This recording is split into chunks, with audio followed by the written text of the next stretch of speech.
magacaygu waa xildhibaan cabdicaziis cilmi cali ka tirsan golaha shacabka dowladda federaalka Soomaaliya. waxaan soo booqannay magaalada Kismaayo maamulka Jubbaland. waxaan halkan hambalyo uga dirayaa maamulka Jubbaland guud ahaan gaar ahaan guddiga doorashooyinka oo runtii aan dhihi karo waxay qabanqaabiyeen doorasho maaragtay xor ah kaasoo lagu soo xulay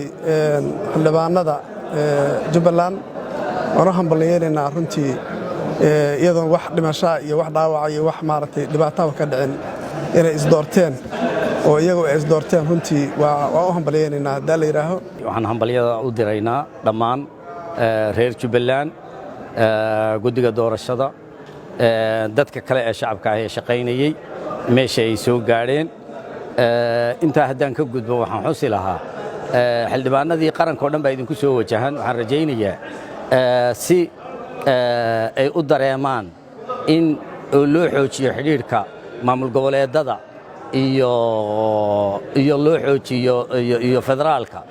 meesha dejiya xildhibaanada oo boosas badda u jeeda siiya oo soo dhoweeya oo insha allahu tacaala waan hubaa inaad hawshaas qayb weyn ka qaadan kartaan inta kalena ku soo dhiirto si ay suuragal u noqoto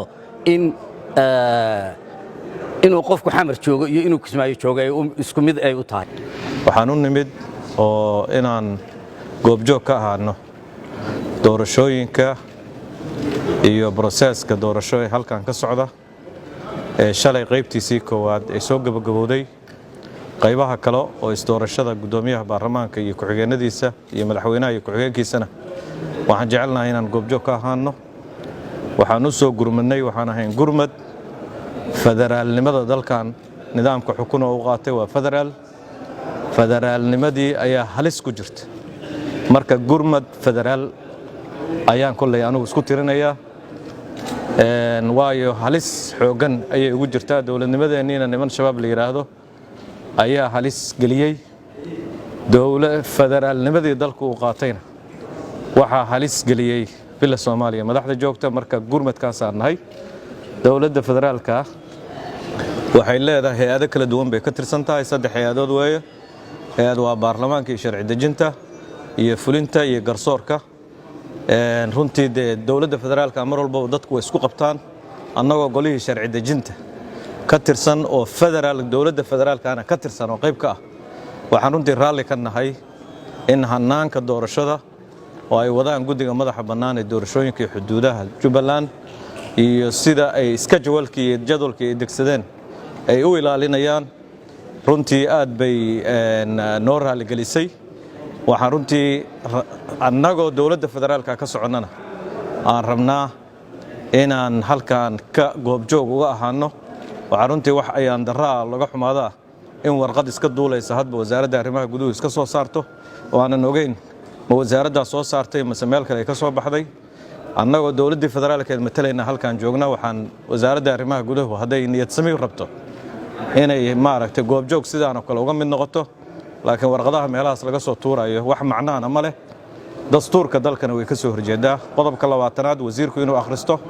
iyo xukuumaddiisa iyo ra'iisul wasaarihiisa iyo madaxweynihiisu inay akhristaan way qodobka 20aad. qodobka 120aad ee dastuurka dalkani uu ku dhisan yahay wuxuu awood u siinayaa dowlad goboleedyada dhismahooda.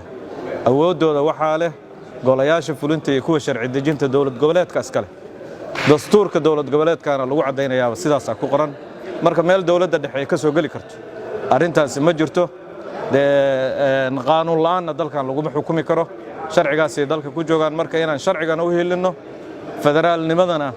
aan dhidibada waa nidaam xukun oo lagu heshiiyey in dhidibada loo taago ayaan halkan u joognaa. maalmaha soo socdan u joogi doonaa.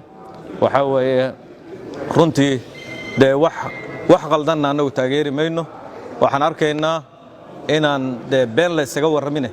in la dhex yimaado meeshaan maalmaha soo socdan insha allahu sidaasay noo noqon doontaa marka aad iyo aad baan ugu faraxsannahay soo dhawayntana loo sameeyey waxaan caddaynaynaa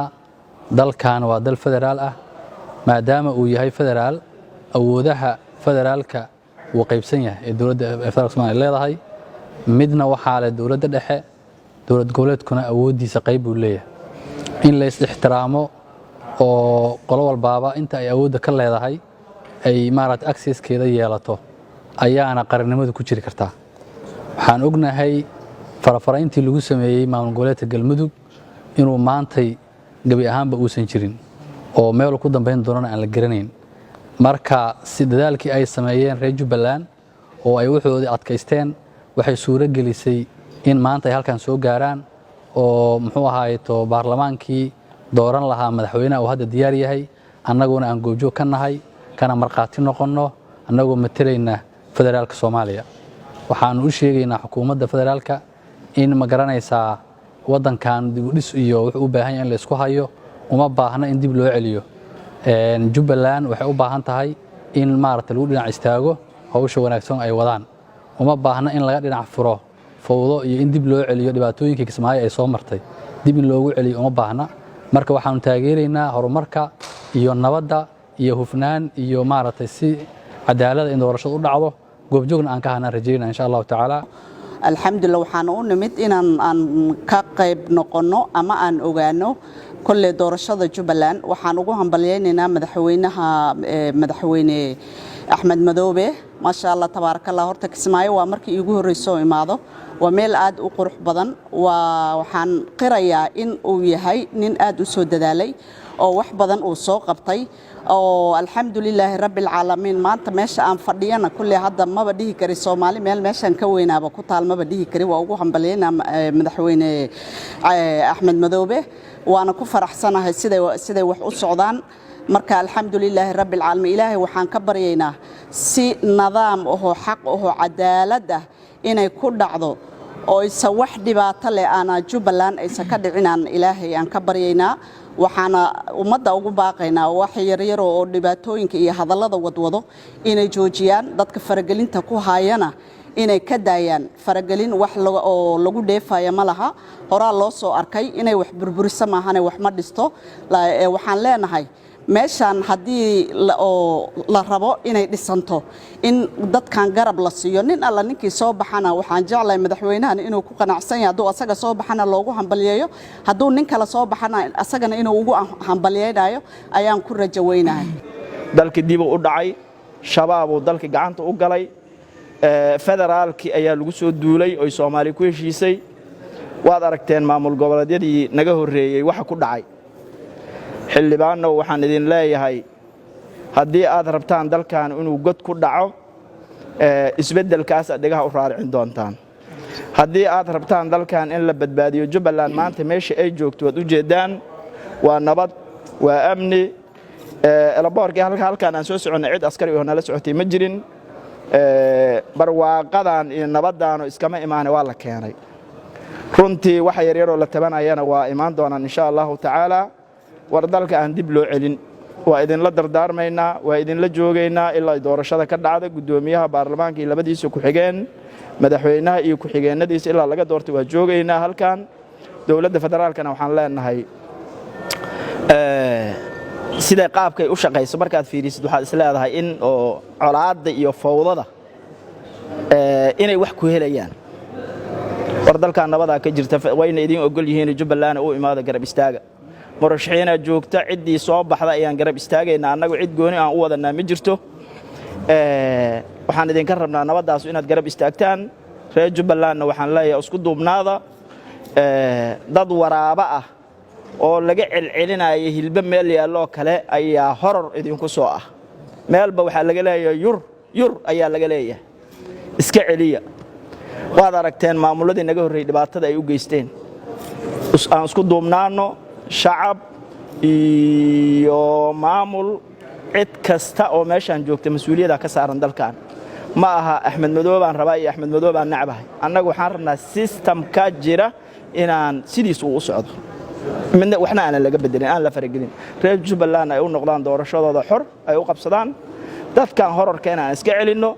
doorashadeen iyo jadwalkeen iyo sidii looga talagalay ay u socoto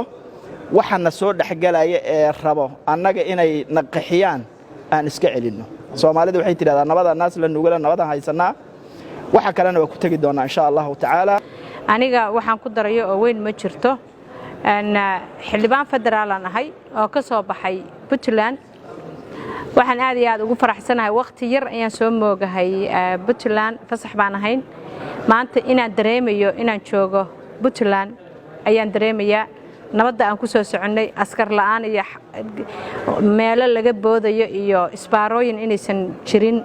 reer Jubbaland marka waxaan leeyahay congratulation ilaahayna waxaan idinka baryayaa dawladdan quruxda badan iyo maamulkan quruxda badan oo maanta jira inuu idin sii socdo marxalad kastana waxaan u maleynayaa inaan idinka experience badan nahay maadaama aan ka soo jeedo gobolka ugu horeeyay maalin bay meesha taagan tahay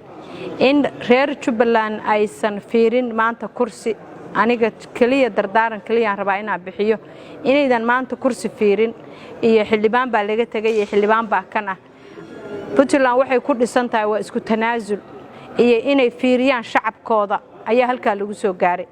ay maanta dalka dad badan uga hormarsan yihiin marka inuu qofka Jubbalanderka uu fiiriyo inuu isaga meesha leeyahay nabadana in isaga uu leeyahay nin diaspora iyo nin soo meel dheer idinka yimaada dan idinkuma jirto ayadanka leh magaalada idinka wadankan u dhashay qof walba inuu responsibility-ga meeshiisa uu qaato oo uu dareemo inuu Jubbalander yahay oo uu magaalada u dhashay kaliya ina eegtaan markaas xildhibaano oo badbaadin kartaan wax markaas xildhibaano ay ogaan karaan nacam anigoo biri maanta u imaado biri ka tagaya inaydan ahayn ani intaas experience ayaan maaragtay idinku biirinaya badbaadadu waa kaliya waa shayga kaliya oo aydan qax iyo shido iyo darbi xiran iyo nifel garoobay oo raba inuu meel sii salfado oo sii baabi'iyo kaliya uu iska jira ani intaasaan idinku la waaninaya aad iyo aad ayaa mahadsantihiin waan ku faraxsanahay maanta meeshaan xorta ah oo aanu ka baqayn wada xiran iyo wax cabsi ay si jirin inaanu idinla joogno waana idinla sii joogaynaa inta doorashada weyn ay dhacayso waxa weeyaan anagu waxaan xildhibaanadii federaalka xaqiiqdii Jubbaland waxay ka mid tahay meelaha yar ee aan ku faano amniga ka jira iyo nidaamka ka jira markii maxaan ku raadey xaaladu waa yar adkaataba aan isniraano kulluga baxsada markii koowaad aan imaado ma ahan waxa weeyaan shacabka reer Jubbaland waxaan leenahay xaqiiqdii waxaad haysataan nabadgelyo waxaad haysataan maamul iyo nidaam aad u wanaagsan nidaamkiina iyo nabadgelyadiina wax walba hayn kaga horeeyaano waxaan ognahay oon goobjoog u nahay xogogaalna oo aan nahay dad badan oo madax iyo maxaan ku raahdaye nooc kala leh in ay samaha iyo wanaagaba ay dib ku tahay oo maxaan ku raahdaye nabadgelyadan aad ku nooshihiin ay rabaan inay buuq idin ka geliyaan inay meel idin geeyaanna ma rabaan waxaan la soconnaa madaxtooyada Soomaaliya iyo dawladda federaalku qaybteeda fulintu maamulada maanta qaar ee dhisnaa halka ay dhigeen maamulo dhisnaa in la kala diray oo cadaadiska iyo pressure-ka inta laga badiyay maanta maamul jira aysan ahayn dadkiina la kala irdheeyay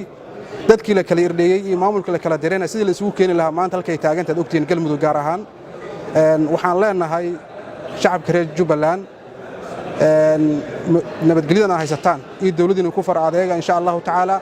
annaga ka xildhibaan ahaan goobjoog baan idin la ahaan doonaa ilaa guddoonka baarlamaanka ilaa madaxweynaha laga caleemo saarayo waan joogi doonaa insha Allah ta'ala siday wax u socdaan ilaa hadar raali baan ka nahay wax qurux badan baa socdo goobjoogna uu sii ahaan doonaa insha Allah ta'ala wax qurux badan ay ka soo baxaan ayaan rajaynaynaa anigoo ah Muxyidiin Sheekh Cali Jaamac gudoomiyaha gudida arrimaha gudaha dib u heshiisiinta iyo dawlad goboleedyada marka ugu horeysa waxaan aad iyo aad uga mahad celinaynaa soo dhaweyntii fiicnayd aanu kula kulannay airportka waxaanu ka cudur daaranaynaa haddii ay tahay gudida arrimaha gudaha oo arrintan hawshan ka socota halkan ay toos u khusaynaysay dib u dhaca nagu yimi annaga oo dalka dibaddiisa ku maqnayn waa ka cudur daaranaynaa waxaan ka mahad celinaynaa soo dhaweyntii iyo habsankii waxaanu ka cudur daaranaynaa habsankii aanu habsaanay waxaanu ka mahad celinaynaa sidii noo soo dhaweeyay waxa aan inta dambe si joogta ula socon doonaa arrimaha ka socda doorashooyinka dawlad goboleedka Jubbaland annagoo u kuurgalayna wixii naga horreeyey iyo wixii imaka harsanba